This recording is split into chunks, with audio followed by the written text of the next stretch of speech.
Well, we're here at the New Orleans Jazz and Heritage Festival, and we're in an unusual tent in one way, in that it's a tent devoted to occupations. We've got people that work on slate roofing, we've got people that are finished carpenters, and we've got people that are plasterers. And a lot of people assume that the Jazz Festival is all food, music, dance, that sort of thing. And it is that. But New Orleans works, and despite the bon temps roulé image, the working side of New Orleans is very, very powerful. And now post-catastrophe, the trades that relate to rebuilding the city are especially important.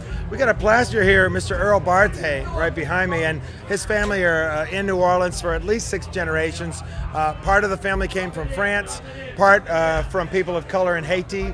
They're antebellum free people, and plastering's been in the family over the years. He learned from his daddy, who learned from his daddy, who learned from, you get the idea. They make plaster medallions and cornices and arches and quarter-round molding and all kinds of things. And the plaster work really defines New Orleans' beauty to a lot of people.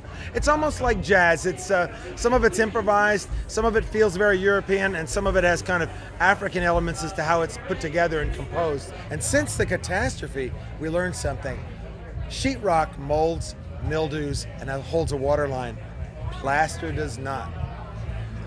Dwayne Broussard is a restoration carpenter. You see the name Broussard and you know that that's a French name, and many of the carpenters are from rural French Louisiana. They're Cajuns who come into New Orleans and do the restoration work, and then there are plenty of carpenters in town of all backgrounds: Cajun, Creole, Afro-American, Italian, German. I've noticed among the tradesmen, though, it's not about your ethnicity, it's not about where you were born in the city, your background, it's about how good is your work.